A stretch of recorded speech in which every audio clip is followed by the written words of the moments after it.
오늘은 로마서 강의 7번째 시간으로 로마서 1장 12절로 15절 말씀을 통해 복음은 우리를 또 이렇게 살게 만듭니다라는 제목으로 말씀을 전하며 오늘도 우리에게 주실 은혜를 함께 받고자 합니다.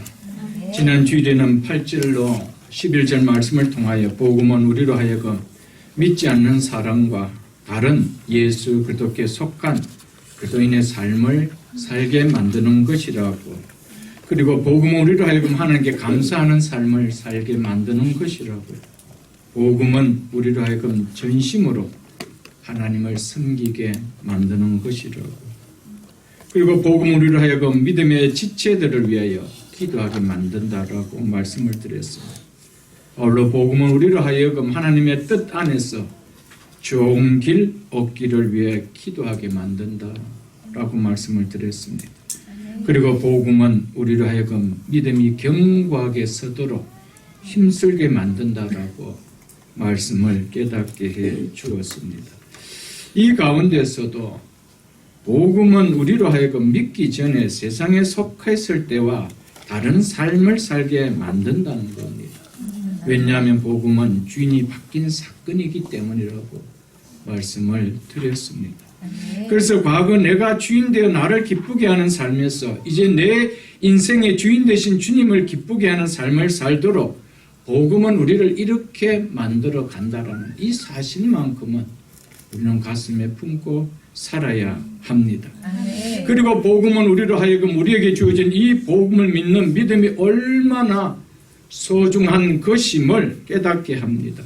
그래서 어떤 상황과 환경 속에서도 이 믿음이 흔들리며 넘어지지 않고 견고하게 설 수 있도록 힘쓰게 만든다는, 복음은 이렇게 만든다는 이 사실만큼은 우리는 잊어서는 안 됩니다. 어느 교회든 지상의 모든 교회 안에는 두 교인이 있습니다.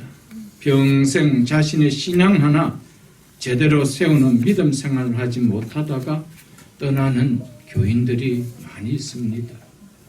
반면에 자신의 신앙을 견고하게 세우는 믿음의 생활을 보일 뿐 아니라 연약한 지체들의 신앙을 견고하게 서도록 세워주는 역할을 하는 믿음의 삶을 살다 주님의 부름을 받는 사람이 있습니다. 혹 지금 나의 신앙도 세워져 가기는, 나 하나 신앙도 세워져 가는 것이 힘들게 느껴지는 분이 계신다 할지라도 말씀의 자리를 떠나지 않기만 한다면 언젠가는 반드시 연약한 지체까지 품고 그들의 신앙을 견고하게 세우는 역할을 감당하는 믿음이 될 줄 확신합니다. 아멘. 우리 모두가 이런 성도가 되기를 축복합니다. 아멘. 나 하나 겨우 신앙 붙들고 가는 신앙이 아니라 연약한 자들의 신앙을 견고하게 세워주는 이런 자로서 나갈 수 있길 주 이름으로 축복합니다. 아멘. 오늘 또 지난 주일에 이어서 복음은 우리를 이렇게 또 살게 만든다라는 내용으로 말씀을 전하고자 합니다. 오늘 본문 12절은 이렇게 말씀하고 있습니다. 이는 곧 이 말은 내가 로마에 있는 너희에게 가서 신령한 은사를 즉 복음을 나누어 주어 너희의 믿음을 견고하게 하려는 이유는 이 말입니다. 이는 곧 내가 너희 가운데서 너희와 나의 믿음으로 말미암아 피차 안위함을 얻으러 함이라. 바울은 믿음으로 견고하게 세워진 로마 교회를 통하여 당시 땅의 끝으로 여겨진 서바나 지역에 선교하기를 원했습니다. 그래서 바울은 자신이 로마에 가서 가기를 원했던 첫 번째 이유로 로마 교회에 있는 성도들의 믿음을 굳게 세우기 위함이라고 말했습니다. 그러면서 이는 곧이라고 하면서 이뿐만 아니라 이를 통하여 로마 교회 성도들과 믿음 안에서 믿음의 교제를 나누며 피차 안위함을 얻으려 함이라 라며, 즉 서로 격려를 받고 서로 위로를 받기 위함이라고 말하고 있습니다. 여기서 우리는 바울의 겸손한 영성을 볼 수 있습니다. 대사도 바울이 복음을 전하여 믿음을 더 견고하게 세우고자 로마야 교회 성도들과 믿음의 교제를 나누며 안위함을 얻고자 했다는 것이죠. 대사도가 복음을 전하러 가는데 복음을 받는 그들에게서 어떤 안위함을 받겠다는 것일까요? 사랑하는 성도 여러분, 대사도인 바울조차도 믿음의 성도들을 통하여 믿음으로 위로와 격려를 받으려고 했다라면 우리는 어떻겠습니까? 우리가 무엇으로 위로를 받을 수가 있고 무엇으로 격려를 얻을 수가 있겠습니까? 대다수 한 번도 대면한 적이 없는 성도들이지만 그리고 더 견고하게 세우기를 원하는 성도들이었지만 바울은 자신과 동일한 믿음을 가진 형제들이기에 동일하게 그리스도께 속한 성도들이기에 서로 믿음으로 은혜를 나누며 위로를 얻고자 했다는 것입니다. 바울이 로마 교회 성도를 통해 직접 그들이 어떻게 타락한 로마 문화에서 나와서 그리스도께 속한 구별된 성도의 삶을 살게 되었는지, 그리고 많은 어려움이 있음에도 불구하고 어떻게 이기며 신앙생활하고 있는지를 들었을 때 간접적으로 들은 소식과는 격이 다른 복음을 전하는 자로 얼마나 큰 위로가 격려가 되겠습니까? 그래서 나는 너희들에게 복음을 전하러 가지만은 그러나 너희들의 믿음을 통해서 나 또한 안위함을, 위로를, 격려를 받기를 원한다라고 했습니다. 로마 교회에 있는 성도들 중에는 당시 많은 종들이, 노예들이 있었습니다. 그리고 또한 많이 배운 지식인들도, 사회의 지위를 가진 자들도, 부자들도 많지는 않았지만 그래도 있었습니다. 이들이 어떻게 교회 안에서 함께 신앙생활을 하는지, 어떻게 은혜를 받고 그렇게 속한 자가 되어 함께 한 공동체를 섬기는지, 복음을 전하는 자로 이 이야기를 들을 때 얼마나 위로가 되며 격려가 되겠습니까? 그래서 바울은 내가 믿음 안에서 너희와 함께 피차 안위함을 받기 위해서 내가 로마로 가기 원한다라고 했습니다. 아멘. 복음을 깨닫고 복음을 믿어 그리스도인이 되면 그 결과 자연스럽게 나타난 열매가 있습니다. 그것은 동일한 믿음으로 그리스도께 속한 지체된 성도들과 믿음의 교제를 나눈다는 사실입니다. 여전히 믿지 않은 세상에 속한 사람들과 교제를 나누는 것이 좋다면, 그리고 믿음의 성도들과 믿음의 교제를 나누는 것이 불편하다라면, 혹 성도들과 교제는 좋은데 은혜 나누는 교제 때문이 아니라 좀 격상이 높아진 세상적인 나눔의 교제라면 정말 복음이 내 심령의 은혜로 누려졌는가 우리는 한번 생각해 봐야 됩니다. 복음은 결코 복음을 깨닫고 누리는 자로 하여금 그렇게 살게 만들지 아니하고 믿음 안에서 서로 교제하기를 원한다는 사실입니다. 복음은 우리를 이렇게 만든다는 것입니다. 복음이 누려지면 전에 그렇게 소망으로 여겨졌던 세상이 그렇게 매력 있게 느껴지게 복음은 만들지 않습니다. 어떤 음식에 간이 들어가면은 그 음식의 맛이 변합니다. 소금을 많이 넣으면은, 혹은 설탕을 많이 넣으면은, 미원을 많이 넣으면은 그 맛이 거기에 따라 맛이 달라집니다. 복음이라는 것이 우리에게 들어버리면은 그렇게 좋던 세상이 그렇게 달콤하게 느껴지지 않게 만드는 것이 복음이라는 것이죠.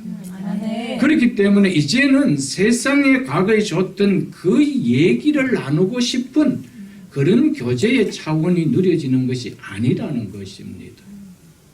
너희 믿음과 나의 믿음 안에서 이것이 나누어진다라는 것이죠, 여러분. 아멘. 세상의 친구도 이제는 과거에 그렇게 좋던 친구로 느껴지지 않냐고요.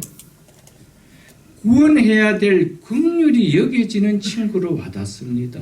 이것이 복음이 받아지면은 달리 느껴지는 것입니다.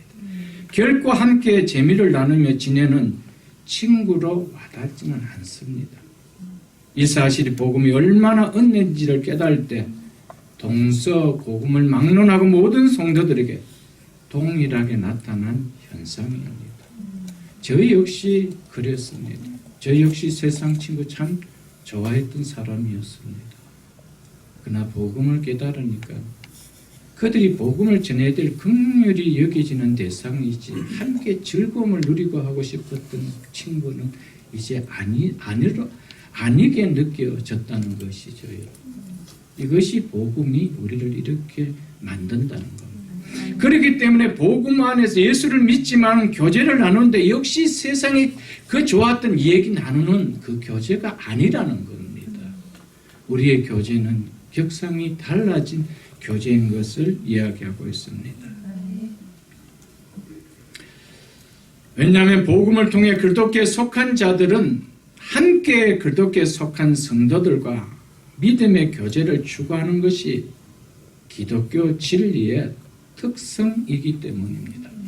그래서 우리가 신앙 고백할 때 성도가 서로 교통하는 것을, 즉 이 말은 성도의 교제를 이야기합니다.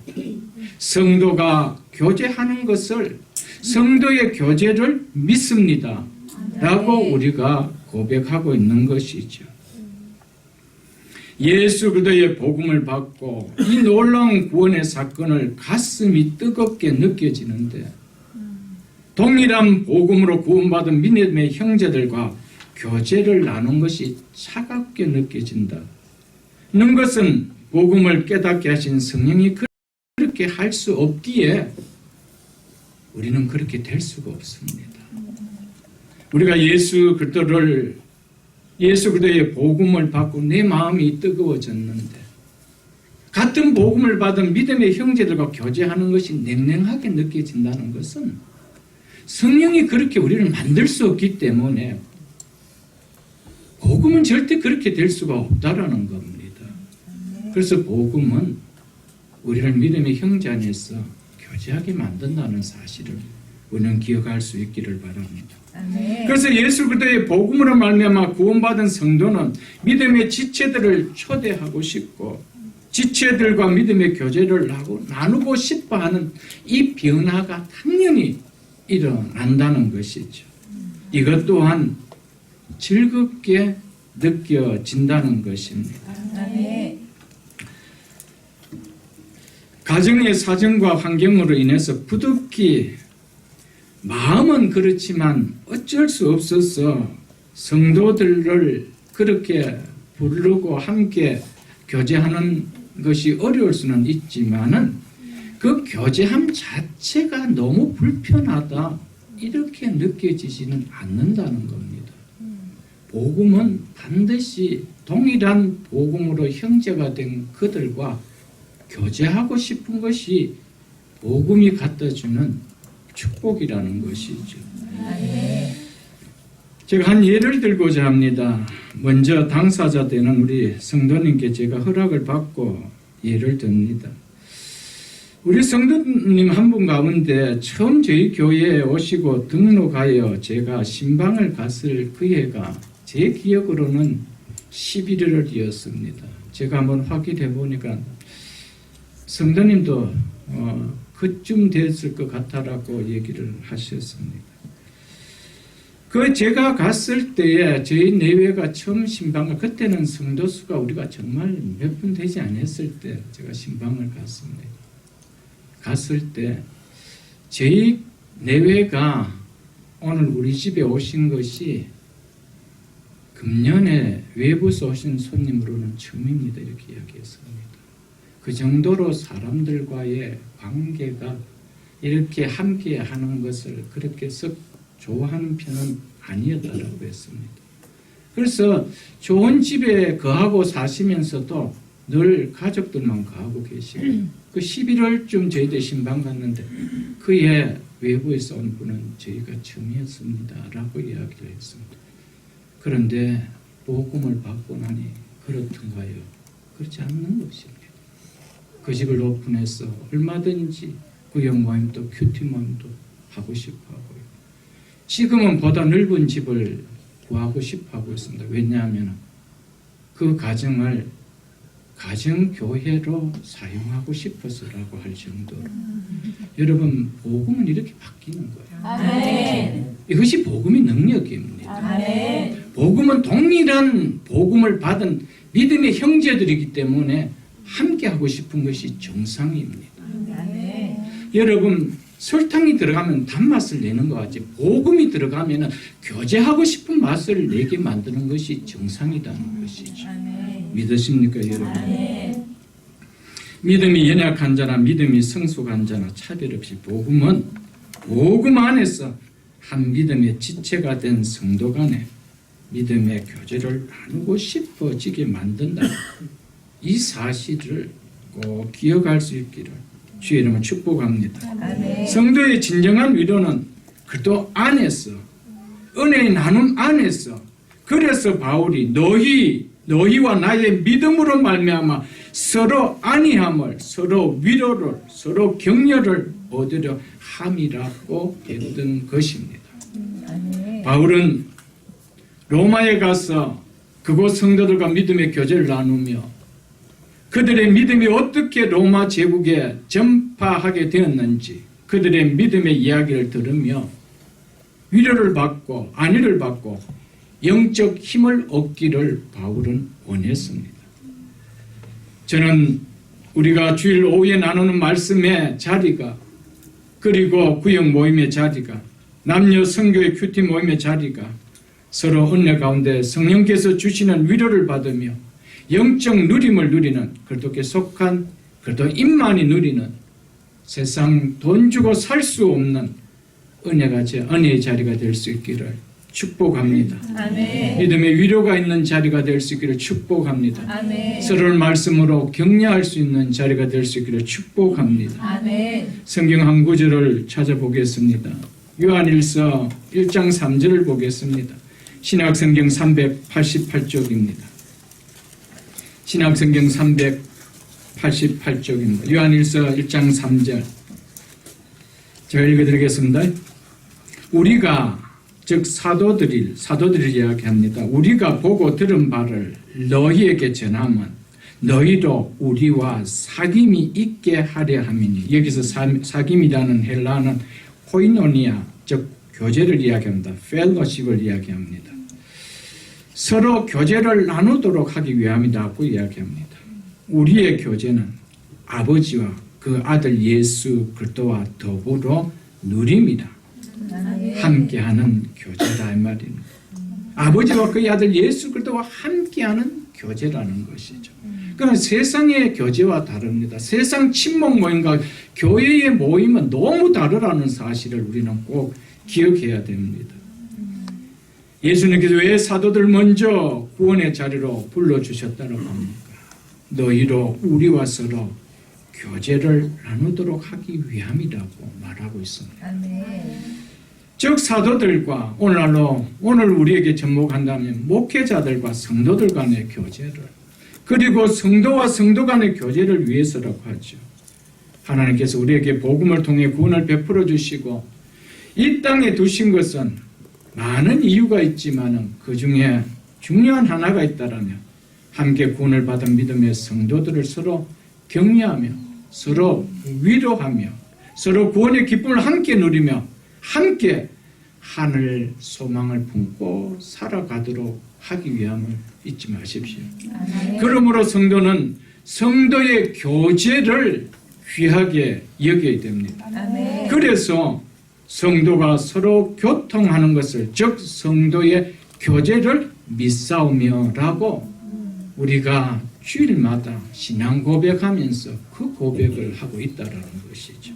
아멘. 성도로 부름받은 우리가 고백하는 이 고백은 성도가 서로 교통하는 것을, 성도의 교제를 믿습니다라는 이 믿음이 우리가 고백하는 고백이라는 사실입니다. 아멘. 이 고백이 구원받은 성도의 신앙 고백이라는 것을 잊지 마십시오.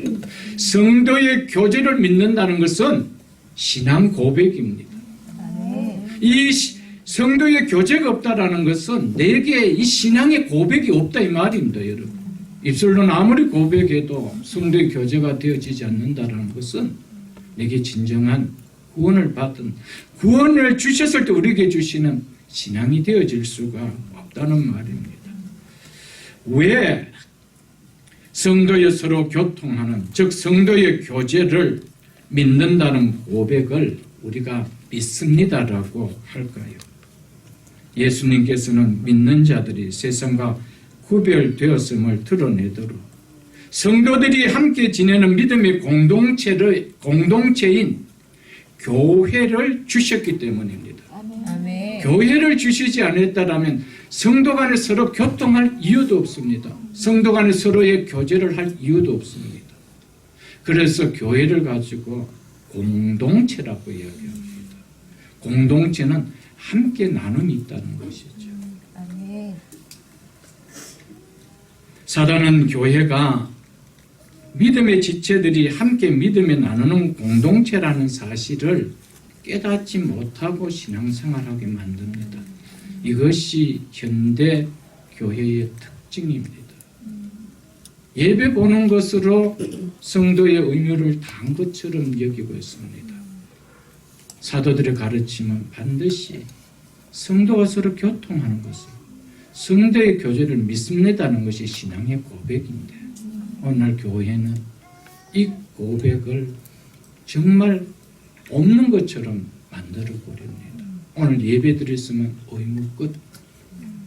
안타까움이 아닐 수가 없지요. 그리고 사단은 할 수만 있으면 성도들의 교제가 불편하게 여겨지도록 자꾸 만듭니다. 그래서 성도들에게 자꾸 상처받았다는 마음을 들게 만듭니다. 여러분, 교회만 상처받는 것이 아닙니다. 어디 가도 다 상처는 받게 있습니다. 여러분, 그러면 우리는 정말 외딴 섬에서 홀로 무인도 섬에서 살 수밖에 없는가요? 상처도 주고 상처도 받고 아물면서 그래서 성숙해 나가는 것이죠. 아멘. 지체들과 함께 믿음의 교제함이 없는 신앙은 자랑도 없고요. 신앙의 견고함도 없고 얼마든지 넘어질 수 있게 하기 때문에 사단은 이 시대에 성도의 교제를 하는 이 믿음을 갖지 못하게 합니다. 이것이 불편하도록 만들고 있습니다. 사도신경에서 우리가 성도의 교제를 믿사오며 라고 신앙 고백한 만큼 성도의 교제를 믿는 믿음은 성도가 확실하게 붙들어야 할 믿음의 내용임을 우리는 잊지 말아야 됩니다. 아멘. 사도신경은 우리가 붙들어야 될 믿음의 내용들입니다. 이것을 우리가 다 믿는다는 것이죠. 그 중에 하나가 뭡니까? 성도의 교제하는 것을 내가 신앙 고백을 한 만큼 이 사실을 믿는다는 겁니다. 아멘. 우리는 성령을 믿습니다라고 합니다. 그리고 부활을 믿습니다. 몸이 다시 사는 것을 믿는다는 부활의 믿음을 고백합니다. 영원히 산다라는 것, 영원한 생명이 누려짐을 또한 우리는 사도신경을 고백할 때 고백합니다. 그리고 거룩한 공교회를 믿는다. 교회는 거룩한 곳이라는 것을 우리는 고백을 합니다. 이와 마찬가지 우리는 성도의 교제 또한 믿는다라고 고백합니다. 사도들은 왜 이것을 가르쳤을까요, 여러분들? 교회는 사도의 가르침을 받지 않으면 이단입니다. 이단의 특징은 사도들의 가르침을 배제합니다. 사도성을 부인합니다. 그렇기 때문에 사도신경의 고백을 하지 않습니다. 이 특징입니다. 왜냐하면 성도의 교제가 없는 믿음은 결코 구원을 누릴 수 있는 온전한 믿음으로 설 수 없기 때문에 할 수만 있으면 사단은 성도의 교제를 하지 못하는 그 바운드리에 믿음을 하도록 만듭니다. 구원은 개인이 받지만 구원받은 자의 생활은 철저하게 공동체라는 사실을 잊어서는 안 됩니다. 그래서 하나님은 우리에게 구원을 베풀어 주시고 교회라는 공동체를 주셨다는 사실을 잊어서는 안 됩니다. 그렇기 때문에 공동체를 떠난 삶에는 온전한 믿음이, 견고한 믿음이, 든든한 믿음이 세워질 수가 없다는 것이죠. 여러분 주변에 한번 돌아보십시오. 여러분 주변에 다른 교회 성도들도 괜찮고 한번 보십시오. 저건 참 믿음이 좋은데 공동체 생활이 없는 홀로 예수 믿는 사람 가운데 예수 잘 믿는 사람 보셨습니까? 그것은 임파서블입니다. 그건 불가능합니다. 그것은 성령이 그렇게 할 수 없도록 만들어 두셨습니다.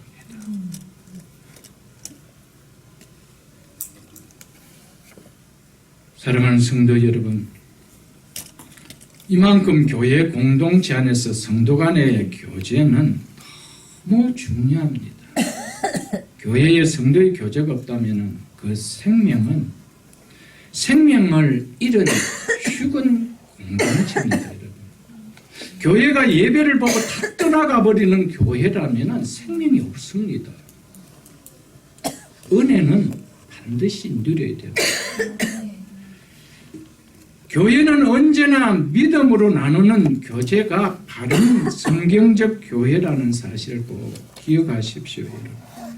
그렇기 때문에 교회는 생명력을, 공동체가 이 교제를 잃어버린다라면 생명을 잃어버립니다. 그래서 교회마다 성도의 교제를 나누는 모임들이 다 있습니다. 그 이름이 다를 뿐이죠.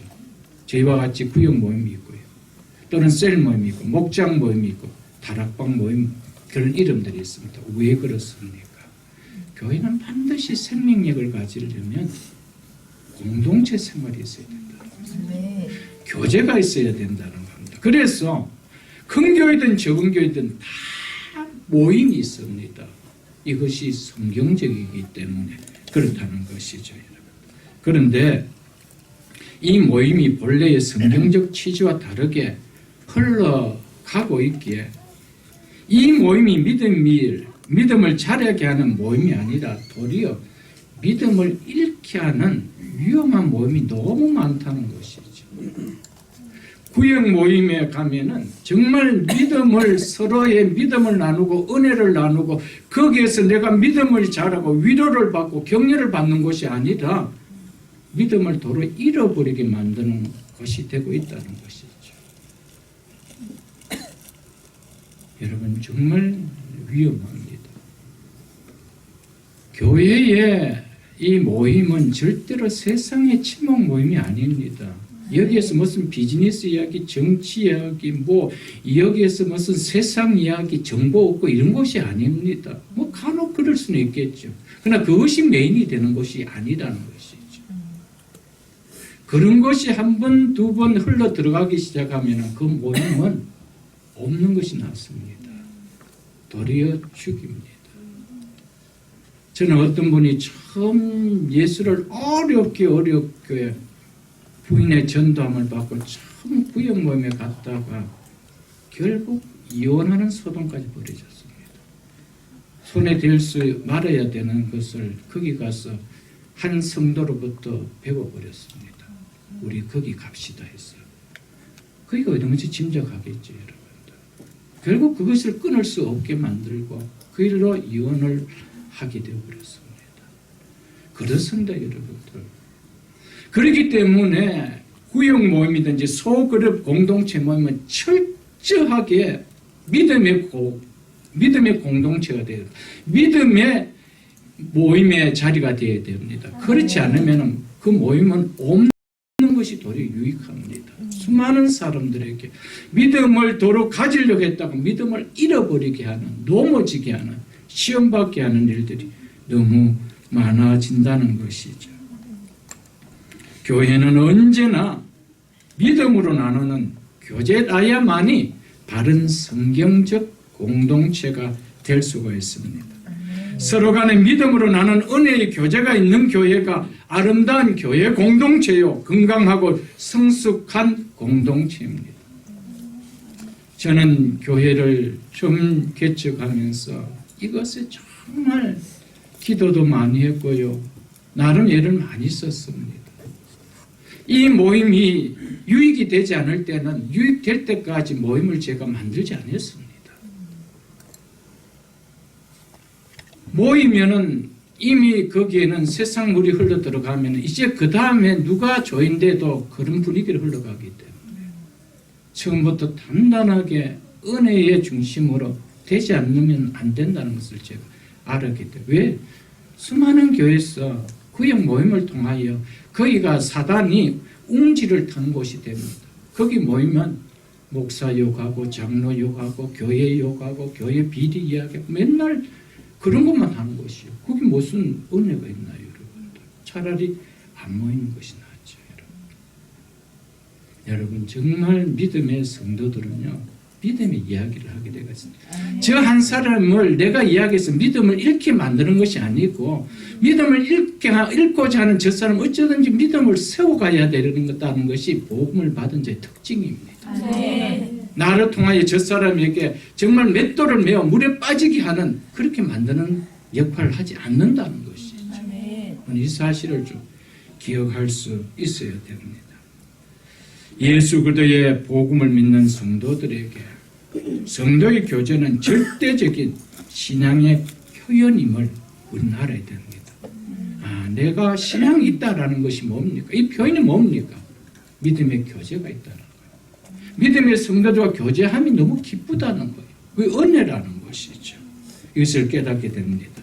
그러므로 예수 그리스도의 복음을 믿는 건강한 교회는 예배와 함께 반드시 믿음을 나누는 성도의 교제는 필수입니다. 이것이 없으면 교회는 생명력을 잃게 되는 것이죠.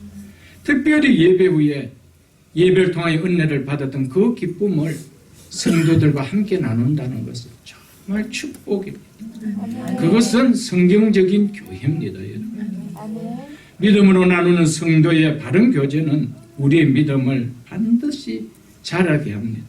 성도를 성숙하는 은혜의 통로가 바로 성도의 교제임을 우리는 잊어서는 안 됩니다. 그래서 신앙 고백할 때 성도의 교제를 믿습니다라고 우리는 고백하고 있는 것입니다.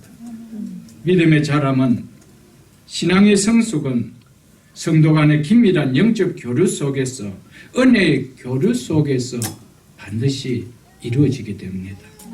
내가 성숙하기 위해서 나 혼자만의 믿음으로는 절대적으로 불충분하다는 것을 우리 주님께서는 아셨기 때문에 공동체를 주시고 성도의 교제를 허락해 하셨다는 사실이죠. 나와 함께 신앙생활을 하는 지체의 믿음이 나의 믿음을 성숙하게 하고 나에게 은혜가 통로되게 한다는 필수라는 사실을 우리는 기억해야 됩니다. 지체들의 서로의 기도와 서로의 사랑과 서로의 섬김과 서로의 위로와 격려가 절대적으로 우리는 필요하기 때문에 홀로 신앙생활은 그 믿음이 견고하게 결코 세워질 수 없다라는 것이 성경의 가르침이라는 것을 우리는 잊어서는 안 됩니다.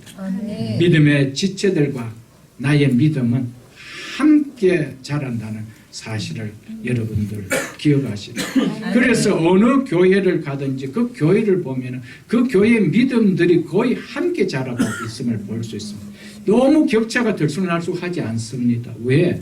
공동체 생활을 하기 때문에. 교제를 하는 생활을 하는 신앙 공동체는 거의 수준들이 비슷비슷합니다. 그러나 그 공동체의 교제함이, 모임이 없는 교회들은 너무 들쑥날쑥합니다. 함께 자람이 없기 때문에 그렇다는 것이죠. 성도의 교제는 그래서 교회의 생명입니다. 구원 공동체의 생명이 교제라는 사실입니다. 교제를 통하여 생명을 회복하고 은혜를 회복하고 또한 중요한 성화를 여기에서 경험하게 된다는 것이 성경의 원리입니다. 성도의 교제 없는 홀로의 믿음으로 성화는 이루어지지 않습니다. 에베소서를 한번 펴보겠습니다. 에베소서 4장 신약성경 313쪽입니다. 에베소서 4장입니다. 313쪽 에베소서 4장 1절로 3절 제가 읽어드리겠습니다. 그러므로 주 안에서 갇힌 내가 너희를 권하노니 로마 감옥에 갇혀서 에베소 교회를 향하여 서신을 써서 보낸 바울이 이렇게 이야기합니다.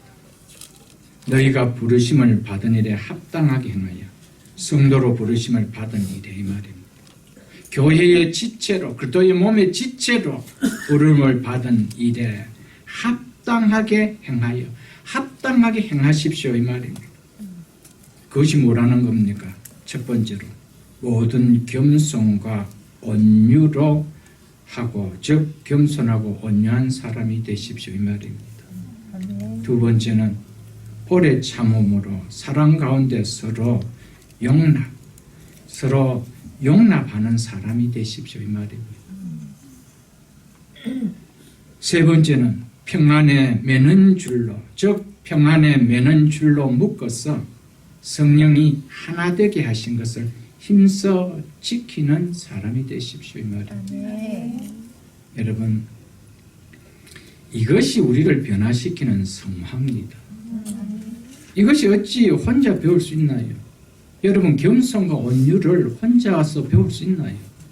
혼자서 내가 온유한지 내가 겸손한지 어떻게 알 수가 있나요? 부딪히면서 내가 온유한 성품으로 겸손한 성품으로 다듬어지는 겁니다. 그래서 너희가 교회의 지체로 성도로 부르심을 받은 자가 합당하게 행할 것이 무엇인가? 첫 번째 사도 바울이 이야기하는 것이 이거라는 것이죠. 성화는 혼자 되어지는 것이 아닙니다. 공동체 안에서 부딪히면서 다듬어지는 것이죠. 배워지는 겁니다. 오래 참음, 혼자 있는데 무슨 오래 참음이 있습니까? 상대가 있기 때문에 오래 참아야 되지 않는 일도 내가 오래 참게 되는 거예요. 옛날 같으면 이렇게 이 성급한 성격을 드러내야 되는데 믿음 안에서 또 참게 되고 하는 것이죠. 그래서 내 성품이 다듬어지죠. 이걸 성화라고 이야기해요. 이것이 어찌 혼자 되어질 수 있나요? 그리고 사람 가운데 서로 용납하고 혼자 옆에서 무슨 용납하는 것이 있습니까? 이것은 교회 공동체 안에서 배울 수 있는 거예요. 그래서 공동체 생활은 우리의 성화를 하는 요소이기 때문에 그래서 우리가 서로 성도가 서로 교통하는 것을 성도의 교제를 믿습니다라고 성도의 교제를 믿음의 대상으로 사도들은 가르쳤다는 사실을 우리는 기억해야 됩니다. 혼자서 하나 되게 하는 것을 힘써 지킬 이유가 있나요? 없지요. 서로 어긋나지만 하나 되기를 힘씁니다. 왜? 내 속에 성령이 왔다는 겁니다. 그렇지 않나요, 여러분? 우리가 옛날에 우리 옛 시절에 이렇게 밥상에 그 밥상포를 보십시오. 거기 온갖 빨갛고 노랗고 천조각들을 모아놨는데 그러면 생각 없이 부모님들이 다 이어서 만들었는데 그 보자기를 보면 정말 아름다운 공예 예술품. 꼭 같습니다, 여러분. 우리는 각자의 성격이 다 다릅니다. 배움도 다릅니다. 환경도 다릅니다. 추구하는 바도 다릅니다. 그런데 내가 복음 안에 들어오면은 하나님께 우리를 어렵다 해주신 칭의를 받고 나면은 우리 속에 자연적인 이제 성화가 일어나야 됩니다. 이 성화는 공동체 속에서 일어나는 겁니다. 내가 다듬어지는 거죠. 내 못난 부분과 저 부분과 연합하면서 내가 다듬어져 가는 거예요. 그래서 교회는 아름다운 모자이크를 만들어 가는 것이죠. 하나가 무엇이 이쁩니까? 아무것도 이쁘고 아니에요. 나 혼자 절대적으로 아름다운 신앙 아닙니다, 여러분. 함께하기 아름답습니다. 거기서 하나님의 아름다움을 더 드러냅니다. 영광을 드러냅니다. 믿으십니까, 여러분? 그래서 복음은 우리를 반드시 성도 간에 교제하는 삶을 살아가게 한다라고 한 것이었습니다. 이 사실을 믿으시면 아멘 하십시오. 아멘. 13절을 보겠습니다. 형제들아, 내가 여러 번 너희에게 가고자 한 것을 너희가 모르기를 원하지 아니하노니 이는 너희 중에서도 다른 이방인 중에서와 같이 열매를 맺게 하려 함이로되 지금까지 길이 막혔도다. 바울은 여러 번 로마에 있는 성도들을 만나기 위해서 가려고 힘썼습니다. 이유는 다른 이방인들에게 복음을 전하여 열매를 맺었던 것처럼 로마의 믿음의 형제들에게도 열매를 맺게 하기 위함이라고 했습니다. 하지만 그것은 지금으로서 마음뿐 지금까지 그 길이 막혔다라고 이야기합니다. 하나님께서는 사랑하시는 신실한 당신의 자녀들의 길을 원하는 대로 언제든지 열어주지 않음을 말씀해 주고 있습니다. 바울 같은 신실한 종인데 여러 해 전부터 내가 로마에 가기를 원했다라고 했는데 그리고 얼마나 많이 기도했는데 그 길이 막혔다라고 하고 있습니다. 이것은 하나님께서 우리의 기도를 듣지 않으셨다는 것이 결코 아닙니다. 하나님의 뜻을 구하며 간구하는 자에게 더 좋은 것을 주시려는 하나님의 오묘한 섭리가 이곳에 이 가운데 들어있음을 우리에게 말씀해 주고 있습니다. 아멘. 결과 하나님은 바울의 생각과 다르게 바울의 생명을 노리는 유대인들로부터 그의 생명이 해함을 받지 않고 너무나도 안전하게 로마에 입성할 수 있도록 로마 병사들의 호의를 받으며 갈 수 있도록 행하기 위하여 그 길을 막고 계셨던 것이었습니다. 그리고 로마의 가장 중심 로마의 많은 대신들이 함께하는 로마 황제 가이사 앞에 서서 예수 그리스도의 복음을 담대하게 전하게 하기 위하여 바울을 예수의 몸으로 로마로 입성하기 위해서 그렇게 하셨던 것이었습니다. 아멘. 그래서 사도행전 23장 21절에 보면은 바울을 죽기 전에는 먹지도 않고 마시지도 않기로 맹세한 유대인이 40여 명이나 있었다라고 했습니다.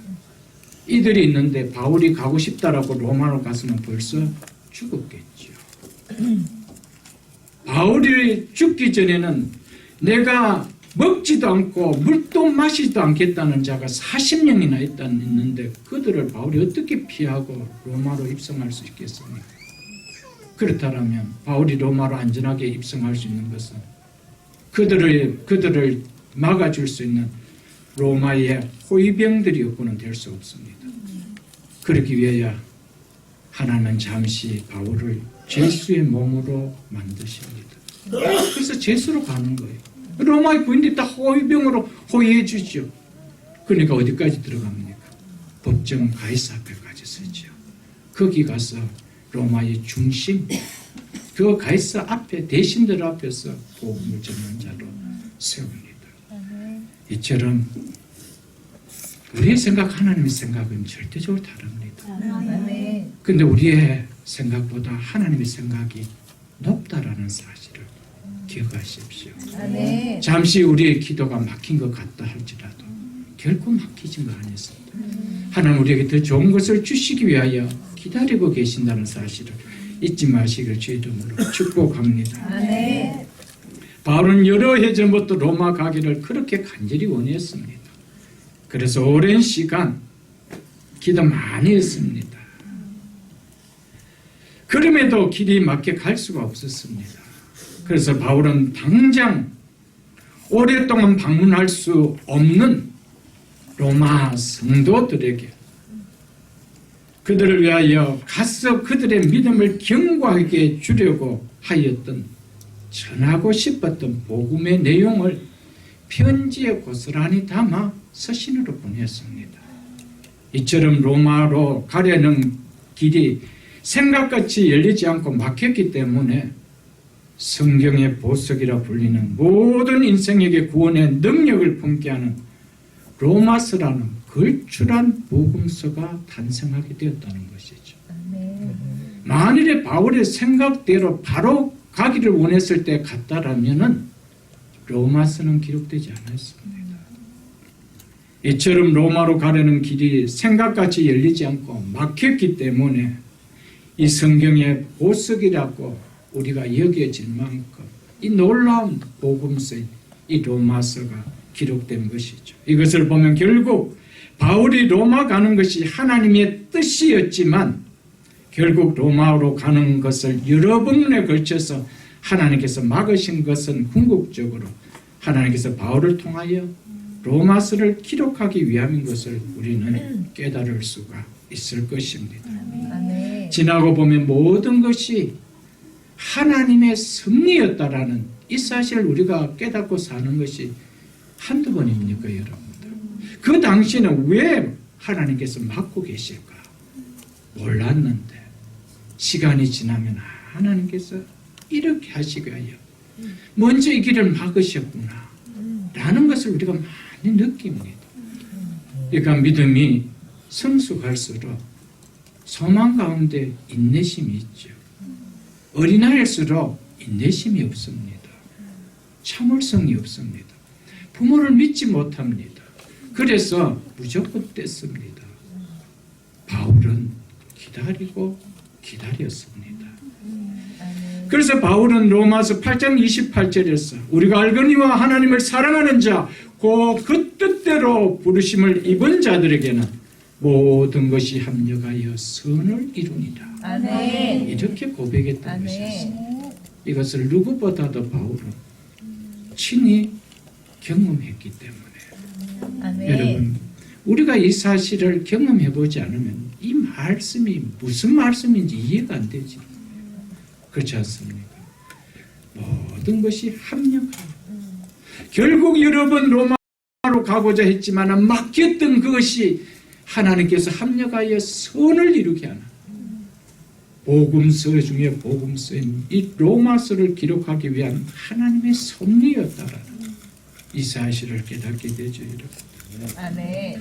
바울은 막혔다라고 불평하지 않았습니다.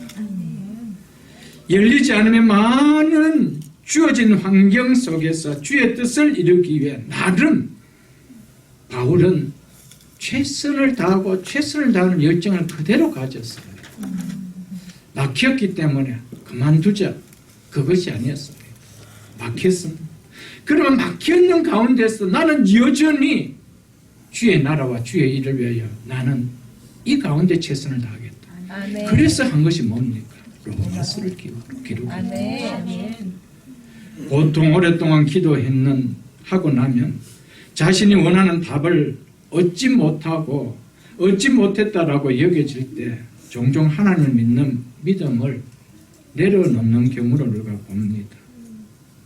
혹심하면 믿음을 버리고 떠나버리는 경우도 볼 수가 있을 것입니다. 바울을 통해 혹 내 원대로 뜻이 이루어지지 않는다 하더라도 지금 나에게 주어진 이 상황 속에서 주의 나라와 주의 의를 위하여 최선을 다하는 삶을 산다라면 그것이 하나님 앞에 진정으로 영광 돌리는 삶입니다. 아멘. 믿습니까, 여러분? 아멘. 이 바울을 통하여 이것을 보여줍니다. 나 로마로 가고 싶은데 내가 뭐 놀러 가고 관광 가는 거 아니지 않습니까? 스페인과 포르투갈 그 당시에 서바나 지역이라는 그곳에 내가 복음을 전하기 위한데 왜 하나님 막습니까? 라면서 그는 자포자기 하지 않았습니다.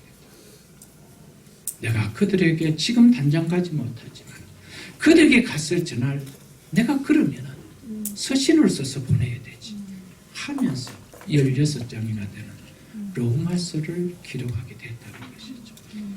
여러분의 기도 가운데 막히는 부분이 있습니까?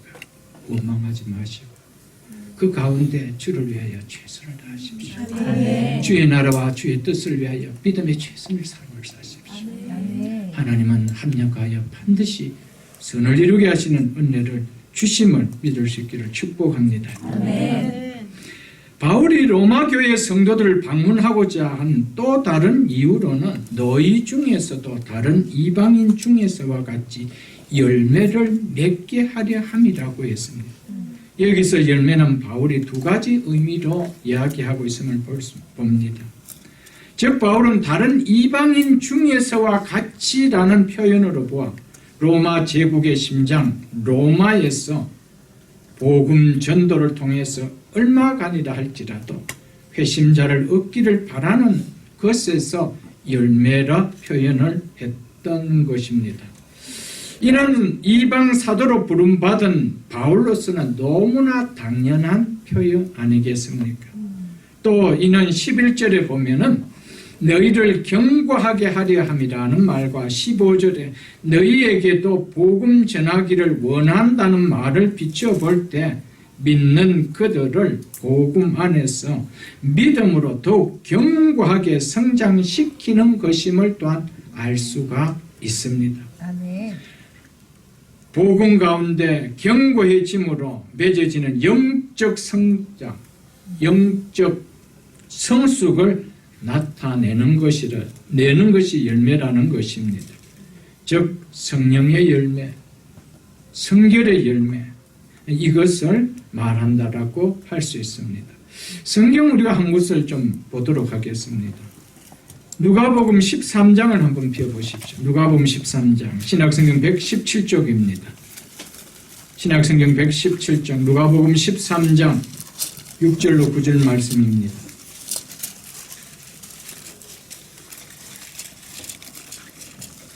누가복음 13장 6절로 9절 말씀 제가 읽어드리겠습니다. 이에 비유로 말씀하시되 한 사람이 포도원에 무화과 나무를 심은 것이 있더니 와서 그 열매를 구하였으나 얻지 못한지라 포도원 지객이 이르되 내가 3년을 와서 이 무화과 나무에서 열매를 구하되 얻지 못하니 찍어버리리라. 어찌 땅만 버리게 하겠느냐. 대답하여 이르되 주인이여 금년에도 그대로 두소서. 내가 두릅하고 거름을 주리니 이후에 만일 열매가 열면 좋거니와 그렇지 않으면 찍어버리소서 하였다 하시느니라. 오늘 여기 보면은 열매를 구하였으나 열매를 구하되 열매가 열면 세 번에 걸쳐서 열매를 이야기하고 있습니다. 우리 주님은 나를 믿으면 당연히 드러내야 할 무엇이 있다는 겁니까? 열매가 있다라는 것입니다. 열매가 없다라는 것은 나를 믿는 당연한 믿음이 아니라는 것을 이야기하고 있습니다. 그래서 누가복음 15장도 한번 보겠습니다. 173쪽입니다. 요한복음 15장 2절입니다. 제가 읽어드리겠습니다. 물은 내게 붙어 있어 열매 맺지 아니한 가지는 이게 무슨 말입니까? 참된 믿음이 아닌 형식적인 믿음은 이 말이죠. 겉으로는 믿는 자처럼 보이지만은 내면은 그래서 삶에는 변화가 없는 표면적 그도인을 이야기하는 말이 물은 내게 붙어 있어 열매를 맺지 아니하는 가지는 붙어 있으면 반드시 뭐 한다는 겁니까? 열매 맺는 것은 당연하다 이 말입니다. 이게 형식적 믿음을 이야기하죠. 그래서 물은 내게 붙어 있어 열매를 맺지 아니한 가지는 아버지께서 그것을 제해버리시리고 예수 그리스도에게 붙어 있지 않는데 어떻게 그것을 하나님께서 인정하겠어요? 아버지께서 제해버린다 이 말이죠. 무릇 열매를 맺는 가지는 더 열매를 맺게 하려 그것을 깨끗하게 하시느니라. 믿는 자의 삶을 성결케 한다 이 말이죠, 여러분. 이 말씀을 보면은 이 가지에 붙어 있으면 가지는 예수 그리스도를 이야기합니다. 가지에 붙어 있으면은 당연하게 나타나는 것은 열매라는 겁니다. 그래서 그 밑에 있는 4절과 6절을 보겠습니다. 제가 계속 읽어드리겠습니다. 내 안에 거하라 나도 너희 안에 거하리라. 가지가 포도나무에 붙어 있지 아니하면 스스로 열매를 맺을 수 없음같이 열매는 예수와 연합되었다는 참 믿음에 뭐라는 겁니까? 표시를 이야기합니다. 증거를 이야기합니다. 그렇기 때문에 스스로는 열매 맺을 수 없다는 것이죠. 그러니까 열매가 없다라는 것은 붙어있지 않았다 이 말입니다. 예수 그리스도와 연합되지 않았다 이 말입니다. 예수 그리스도와 연합되었다라면은 자연적 드러나는 것이 열매라는 것이죠. 그래서 예수 그리스도와 연합되는 참 믿음의 표시가 뭐라는 겁니까? 그것이 열매라는 것이죠. 그래서 뭐라고 하는지 보십시오. 너희도 내 안에 있지 아니하면, 즉 나와 연합되지 아니하면 그러하리라. 열매를 맺는 삶이 없다 이 말을 이야기하는 겁니다. 5절을 보겠습니다. 나는 포도나무요 너희는 가지라. 내가 그가 내 안에 내가 그 안에 거하면 사람이 열매를 많이 맺나니 나를 떠나서는 내가 아무것도 할 수 없습니다. 생명이신 예수 그리스도와 연합되었으면 생명을 드러내는 열매 맺는 거 너무 당연하다. 이 말씀을 이렇게 표현했던 것이죠. 6절 보겠습니다. 사람이 내 안에 거하지 않으면, 즉 열매를 맺지 않으면 이 말입니다. 열매 거하지 않기 때문에, 붙어있지 않기 때문에 열매 안 맺는 건 너무 당연하죠. 그 표현을 사람이 내 안에 거하지 않으면, 나와 연합하지 아니했으면 이 말이죠. 가지처럼 밖에 버려져 마르나니 사람들이 그것을 모아다가 불에 던져 사르느니라. 믿습니까 여러분? 참 믿음과 형식적인 믿음의 차이는 시간이 지나면서 드러나는 열매로 알 수 있다는 겁니다. 그래서 마태복음 7장 16절에 보면은 우리 주님께서 이렇게 말씀하셨습니다. 그들의 열매로 그들을 알지니 가시나무에서 포도를 또는 엉겅퀴에서 무화과를 따겠느냐? 그럴 수 없다는 겁니다. 예수님께 연합된 자라면 반드시 예수님을 닮은, 예수님이 원하는 열매를 드러내게 되어 있다는 것이죠. 어떻게 가시나무에서 포도가 열려질 수가 있겠느냐? 없다는 것이죠.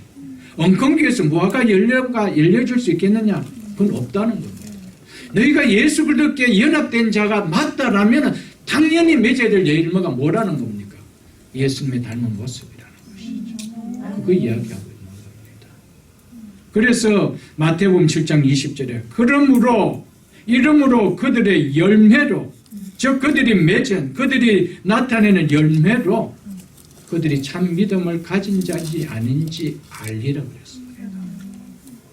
여러분, 우리 입술의 고백이 아닙니다.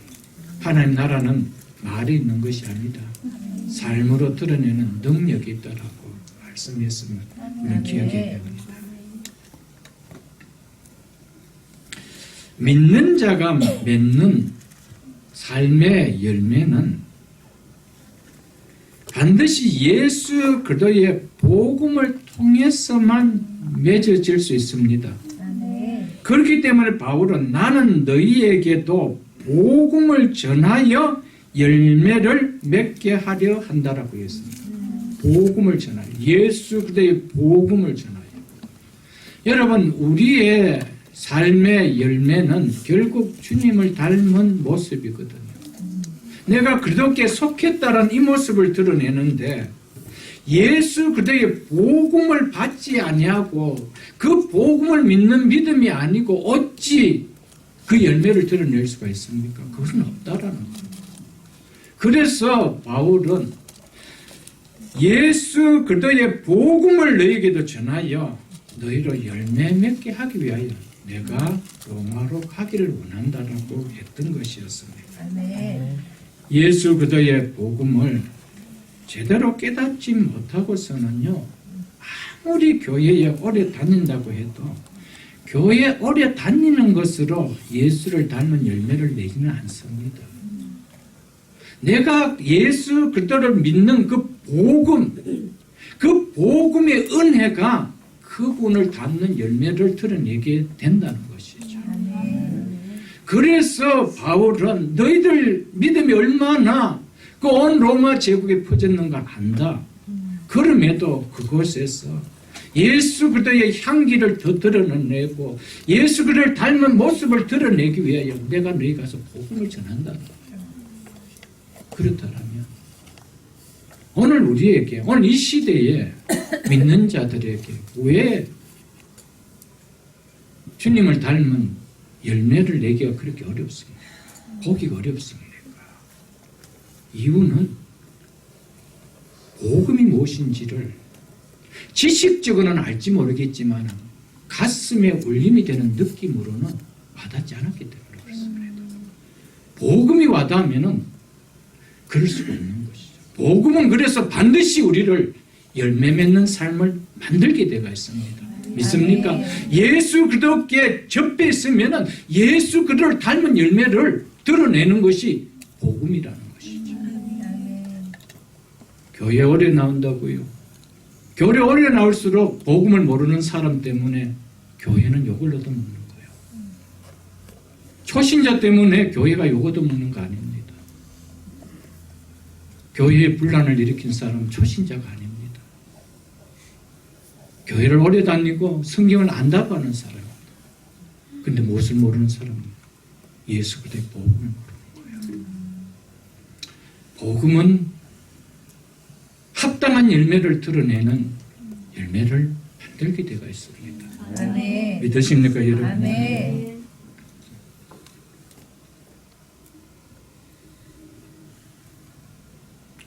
정말 예수 그리스도의 복음을 깨닫는다라면 옛 모습의 삶으로 산다는 것이 복음이 용납할 수 있을까요, 여러분? 정말 내가 복음을 믿는다라면 내가 옛 생활로 다시 돌아갈 때 내가 믿었고 깨달아졌던 그 복음이 나를 옛 삶으로 돌아가는 것을 용납하게 할까요? 결코 하지 않습니다. 만일 그랬다라면 회개하지요. 그 복음 앞에 회개하는 거예요. 내가 이 엄청난 이 복음을 받았는데 그 옛 삶에서 나를 그리스도께 속한 예수 그리스도의 영원한 생명에 속한 그리스도인으로 삼아줬는데 내가 여전히 세상 사람으로 살아가게 돼서 많이 회개할 수가 없지요. 그러나 지식으로 와닿으면요 그렇게 산 것이 회개가 안 되어집니다. 복음이 우리를 그렇게 용납하지 못하는 능력이 내 속에 없는 거요. 지식이기 때문에. 그러나 그 복음이 정말 내 심령을 한번 울리는 그런 감격과 두려움과 기쁨을 올리면 그 복음이 나를 용납하지 못해. 그 예수 그리스도의 은혜가 그렇게 사는 것을 용납하지 못합니다. 왜? 성령이 계시기 때문에. 아멘. 그래서 복음은 반드시 우리를 합당한 열매를 맺는 삶을 살게 한다는 겁니다. 아멘. 믿으십니까? 아멘. 오늘 이 시대는 너무 복음을 지식적으로 알지 그 복음이 누려지는 복음이 아니기 때문에 입으로는 예수를 신하고 입으로는 예수를 찬양하지만 삶은 예수를 찬양하는 삶이 나타난 열매가 없다는 것이죠. 오늘 좀 깊이 담을 수 있기를 주의 이름으로 축복합니다. 아멘. 그래서 바울은 15절에 나는 할 수만 있는 대로 로마에 있는 너희에게 뭐 전하기를 원한다 했습니까? 복음 전하기. 아멘. 이들의 믿음이 그냥 초신자가 아니잖아요. 온 로마 제국에 퍼질 만큼 아름다운 믿음을 가지고 있는데도 불구하고 바울은 너희 가서 복음 전하고 싶다. 여러분은 그렇다면 바울이 오늘 만일 살아있어서 새벽이슬 교회를 방문한다면 이 강단에서 뭘 전하겠습니까? 복음 전합니다. 아멘. 다른 거 안 전합니다. 예수 그리스도 그분의 복음 전합니다. 아멘. 왜냐하면 예수 그리스도 복음 외에는 내가 자랑할 것이 없다라는 바울이기 때문에 뭘 전하겠어요? 정말 예수 그리스도가 나의 자랑만 된다라면은 우리에게는 합당한 삶을 드러내죠. 근데 그 복음 너무 지식인 거예요. 너무 지식인 거예요. 다 합니다. 그런데 그 복음이 나를 감격하게 만들지 않습니다.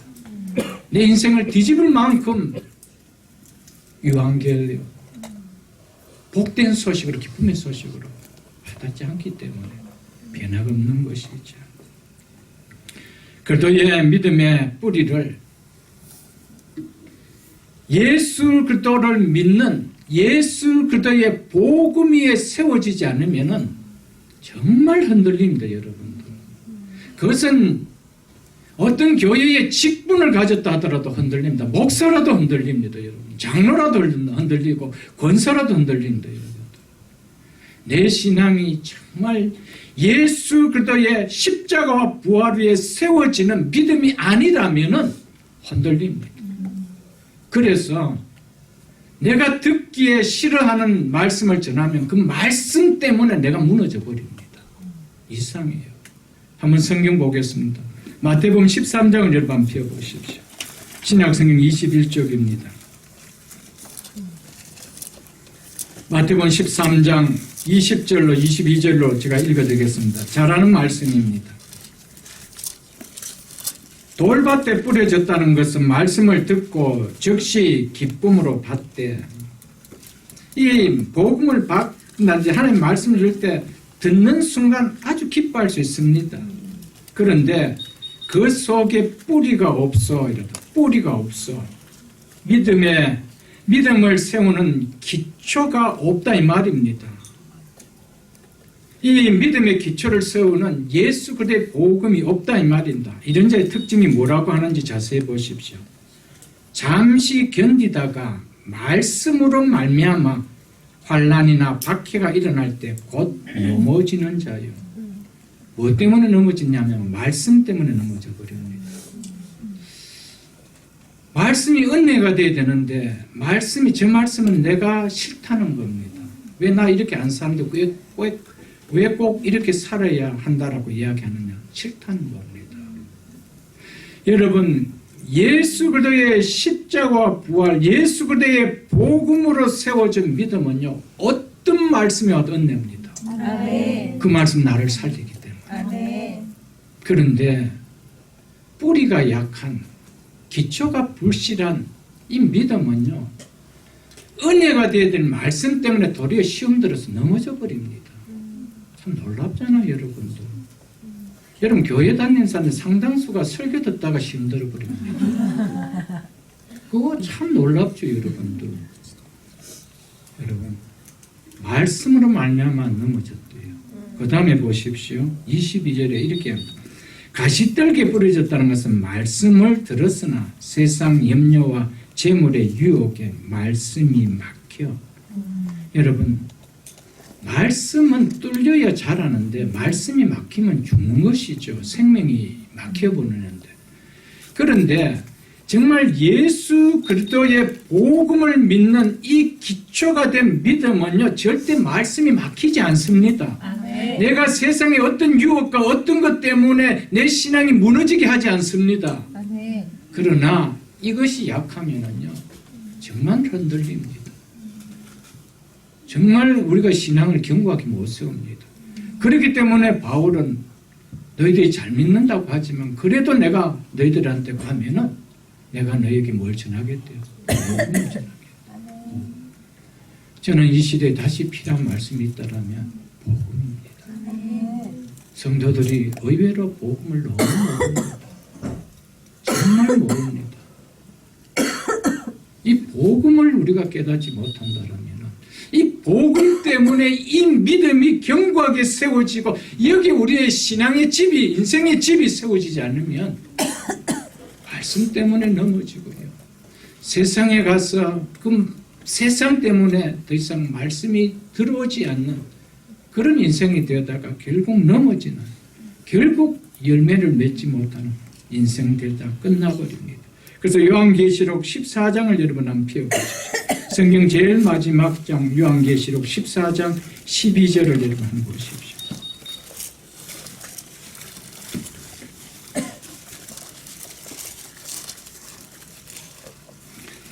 예수 그리스도의 복음은 세상의 염려와 재물의 유혹에 말씀이, 믿음이 막혀야 됩니까? 도리어 그것들을 뚫고 나가야 되는 겁니까? 뚫고 나가야 되죠. 당연히 예수 그리스도의 십자가와 부활의 복음은요, 나를 유혹하는 세상의 유혹과 재물의 유혹에 내 신앙이 막히지 않습니다.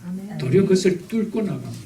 믿습니까 여러분? 그래서 요한계시록 14장 12절을 여러분 펴보겠습니다. 제가 읽어드리겠습니다. 성도들의 인내가 여기 있나니 그들은 하나님의 계명과 예수에 대한 즉 예수 그리스도의 복음의 믿음을 지키는 자니라 이렇게 예수에 대한 예수 그리스도의 복음의 믿음을 지키는 자라고 이야기하고 있습니다. 여러분 예수 그리스도에 대한 예수 그리스도의 복음을 받은 자는요 그 믿음을 세상의 유혹과 재물의 유혹에 막히지 않습니다. 뚫고 나가는 거예요. 믿습니까? 그래서 예수 그리스도의 이 놀라운 복음을 내가 뭐 한다는 것 지킨다는 거예요. 이게 마지막 요한계시록을 통하여 승리자의 신앙이 뭔가를 이걸 보여주는 거예요. 여러분 우리는 끝없이 복음을 들어야 돼요. 복음을 듣지 않으면은 우리의 삶은 정말 예수님을 믿는 삶이 아닙니다. 너무 형식적입니다. 그래서 열매가 없는 거예요. 승화의 열매가 없는 거예요. 주님을 닮은 삶의 모습을 드러내는 열매가 없는 거예요. 정말 로마에 있는 성도들부터처럼 믿음이 온 로마 지역에 퍼져나가는 아름다운 소문이 아니라 예수 믿는데 왜 저래? 라는 미나는 소리만 우리가 듣게 되어질 것입니다. 그래서 복음을 듣고 복음을 깨달았다면 복음은 우리를 반드시 열매 맺게 하는 삶을 살아가게 만든다는 이 사실을 믿을 수 있기를 축복합니다. 14절로 15절 보겠습니다. 헬라인이나 야만인이나 이 말은 당시 표현으로 온 세계를 지칭하는 표현입니다. 당시의 헬라 사람들은 인류를 헬라인과 아니면 야만인으로 분류했습니다. 로마인은 헬라인으로 간주되었습니다. 유대인은 야만인 속에 포함되었습니다. 헬라인이라는 것은 헬라 말을 사용하고 또 헬라 문화를 받아들이는 사람을 헬라인이라고 이야기하고요. 야만인은 헬라어도 모르고 헬라 문화를 사용하지 않는 변방의 사람들을 가리킵니다. 그래서 헬라인이나 야만인이나 그다음 지혜자나 헬라인의 동료입니다. 어리석은 자나 야만인의 동료입니다. 에게 이것이 뭡니까? 다 이방의 모든 사람을 지칭하는 표현입니다. 그들에게 다 내가 뭐한 자라? 빚진 자라. 그러므로 나는 할 수 있는 대로 로마에 있는 너희에게 복음 전하기를 원하노라 라고 했습니다. 바울은 당시 문화의 혜택을 누리던 자이든 누리지 못한 자이든 이방인 모두에게 나는 다 복음의 빚진 자라고 고백했습니다. 빚졌다는 말이 뭡니까? 의무, 갚을 의무가 있는 자라는 뜻 아닙니까? 바울은 나는 이들에게 마땅히 갚아야 할 복음의 의무가 있는 자라고 이야기했습니다. 바울은 마음속에 너무나도 강하게 다가오는 복음의 빛을 진 의식이 그에게 있었습니다. 바울은 예수 그리스도의 복음을 유대인뿐만 아니라 이방인에게까지 전해야 된다라는 이 복음의 빚진 이 채무자의 이 갚지 않으면 안 되는 이런 빚진 자의 마음으로 와 닿았다는 것입니다. 바울은 그렇게 로마에 가서 복음을 전하여 열매 맺게 하고 싶었던 이유는 바로 내가 받은 복음은 나만 소유할 수 있는 나의 전유물만이 아니라는 것이죠. 반드시 유통시켜야 하는 빚진 자의 의식을 그가 가졌기 때문입니다. 여러분, 복음에 빚진 자의 의식을 가지고 있는 사람은, 내가 다른 사람에게 복음을 전해야 된다는 이 의식을 가지고 있는 사람은 아무렇게나 삶을 살아질 수가 없습니다. 왜 내가 저분에게 복음을 언젠가는 전해야 되는데 그분에게 여러분들 아무렇게나 사라질 수가 있을까요, 여러분? 이 삶이 없었기 때문에 우리는 너무나 형식적인 삶을 살아지지 않을까 생각되어집니다.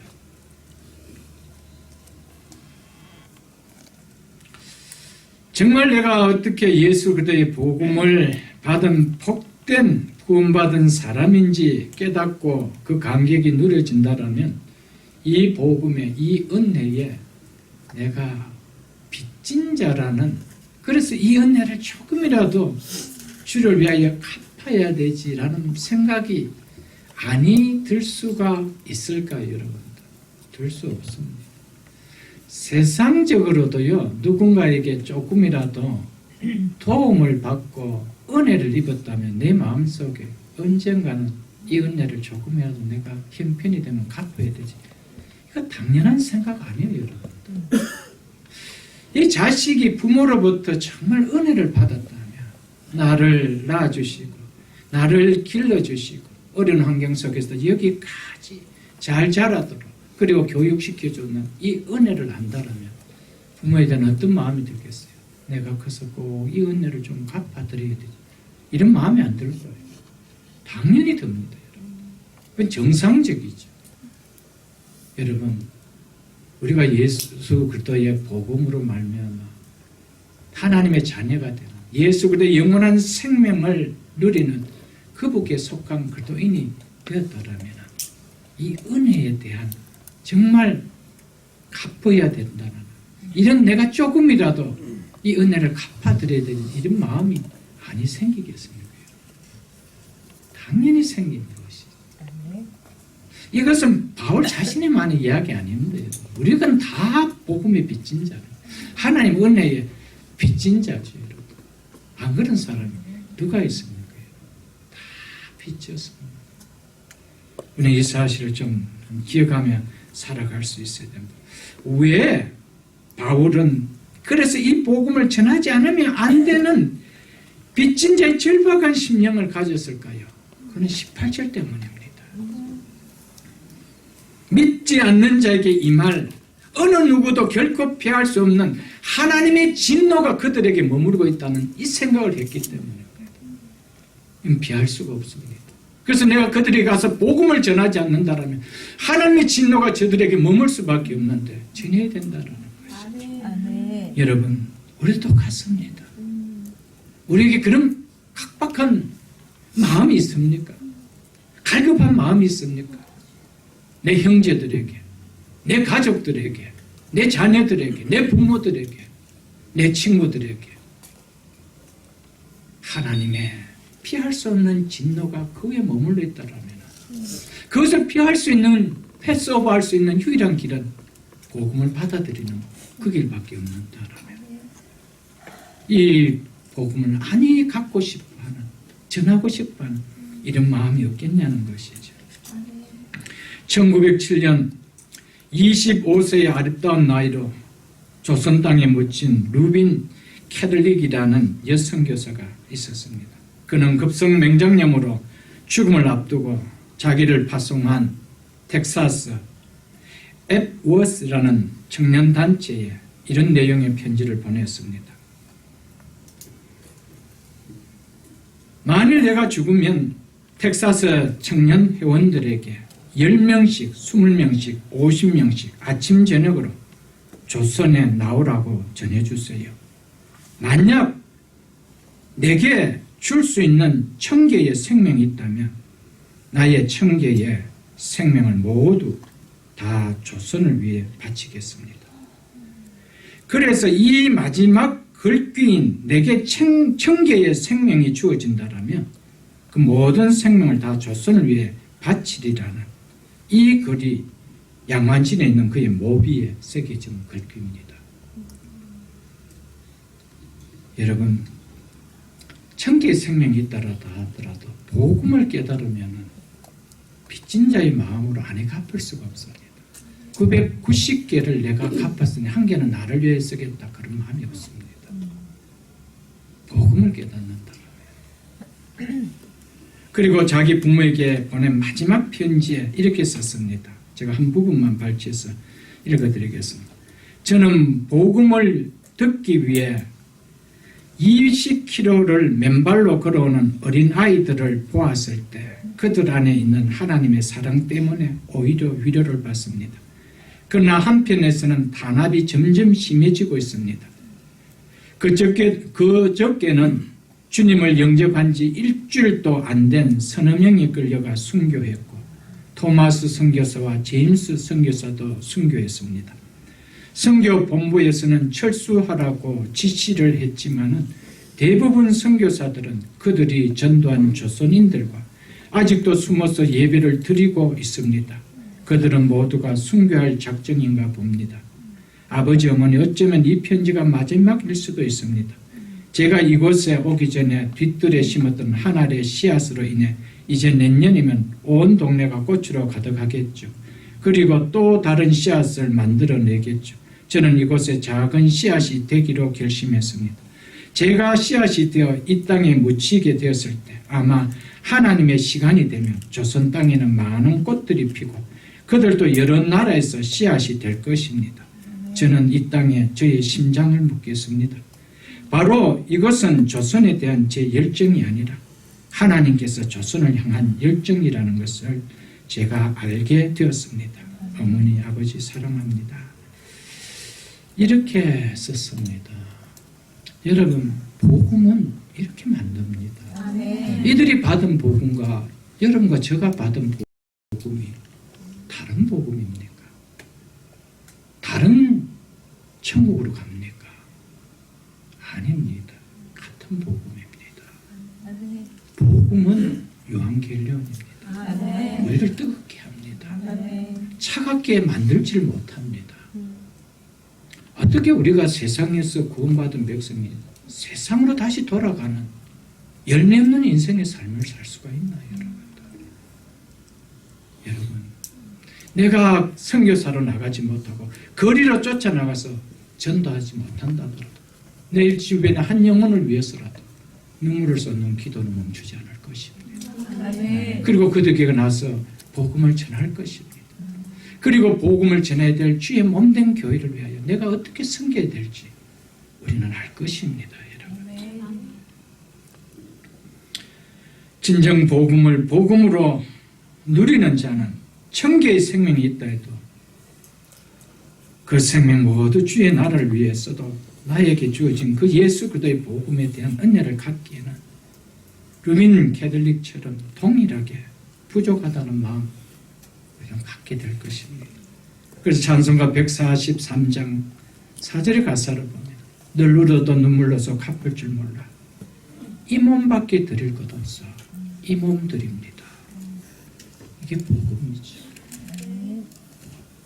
여러분, 부모님께서 우리에게 베풀어 주신 은혜를 생각해도 그 부모를 위해서 어떻게 내가 조금이라도 은혜를 갖고 살아갈까 이 마음이 있는데 영원한 생명을 주시고 죄인인 우리를 하나님의 나라의 영원한 기업을 얻는 예수 그리스도의 상속자가 되어지는 이 복을 누린 우리가 어떻게 여러분 이 은혜에 대한 빚진 자의 마음이 없이 우리가 한평생 살아갈 수 있나요?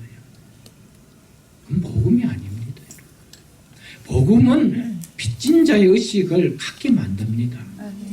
믿으십니까, 여러분? 여러분과 저희 남은 인생 속에 조금이라도 주님 앞에 이 받은 은혜에 빚졌다라는 좀 의식을 갖는 신앙 될 수 있기를 주님의 이름으로 축복드립니다. 그래서 복음은 우리로 하여금 은혜의 빚진 자의 마음을 갖게 하는 삶을 살게 만든다라고 하고 있는 것입니다. 이 사실을 한 번 더 믿을 수 있기를 주 이름으로 축복합니다. 그러면서 15절에 그러므로 나는 할 수 있는 대로 즉 나의 간절한 소망은 이 뜻입니다. 로마에 있는 너희에게도 복음 전하기를 원하노라 라고 했습니다. 복음은 이미 예수 그리스도를 알고 있고 그리고 예수 그리스도를 받아들이고 예수를 믿고 있는 사람에게는 더 이상 전하지 않는 것이 복음이 아닙니다. 복음은 수없이 신앙생활을 했다 하더라도 끊임없이 들어야 할 것이 있다면 복음입니다. 아멘. 복음만이 우리의 믿음을 견고하게 세우고 복음만이 우리 속에 열정이 있게 만들고 복음만이 우리를 복음을 주신 그분의 삶을 닮아가게 만드는 삶을 살기 때문에 우리는 끊임없이 복음을 들어야 됩니다. 그래서 할 수만 있다라면 나의 간절한 소망은 로마에 있는 너희에게도, 너희가 누굽니까? 로마에 있는 성도지요. 믿음이 온 땅으로 전파되게 했던 그 믿음의 아름다운 믿음을 가졌던 로마에 있는 성도들이죠. 그들에게 내가 할 수만 있다면 너희에게 나는 복음을 전하고 싶다. 사랑하는 성도 여러분, 제가 복음을 깨닫고 보니까요, 정말 이 복음을 아니 전하면 안 된다는 마음이 정말 있었습니다. 그래서 제가 목회자가 된 이유 중에 큰 이유 중에 하나가 그거였습니다. 이 복음이 전하고 싶었습니다. 저는 복음을 안다라고 생각했는데 복음을 깨닫고 나니 그 복음이 저를 주체할 수 없게 만들었습니다. 정말 너무 모르고 있었던 복음이었고요. 정말 복음이 너무 비상적으로 와닿았는데요. 그런데 그 복음이 정말 이 가슴을 뛰게 만드는 거예요. 정말 유앙겔리온으로 오는 거예요. 기쁨의 소식으로. 할 수만 있다라면 이 복음을 전할 수 있어야 되겠다. 조금이라도 갚는 삶을 살다가 내가 가야 되겠다. 이 생각이 들어졌습니다, 여러분. 그래서 할 수만 있으면 저는 복음을 전하려고 합니다. 수 없는 성경 공부 속에서 제가 늘 반복적이지만 또 가르치고 외치는 것이 뭡니까? 복음입니다. 사랑하는 성도 여러분, 복음만이 우리의 믿음을 견고하게 세울 수 있습니다. 다른 거 어떤 것도 없습니다, 여러분. 복음만이 성도다운 삶을 살게 만듭니다. 믿으십니까, 여러분? 복음만이 성령의 충만한 삶을 살게 만듭니다. 복음만이 우리 인생에 참 기쁨을 누리게 하는 삶을 만듭니다. 그렇기 때문에 할 수만 있으면 우리는 복음을 들어야 되고요. 할 수만 있으면 교회는 복음을 전해야 됩니다. 복음만이 수동적인 신앙이 아닌 능동적인 신앙으로 만들기 때문에 교회는 끊임없이 복음을 전해야 된다는 것이죠, 여러분. 아멘. 사랑하는 성도 여러분, 저는 가면 갈수록 한 가지 제 속에 소원이 있습니다. 여러 차례 제가 한번 말씀드린 것 같습니다. 저의 소원은 이제 남은 인생 속에 주님을 조금이라도 더 잘 믿다가 나에게 생명을 주시고 나를 그렇게 속한 자로 불러주신 그분 앞에 서고 싶은 삶이었습니다. 제 남은 인생 속에 소망이 있다라면 저는 그것밖에 없습니다. 저는 성도들 많이 모으고 싶은 것도 원하고 있지 않습니다.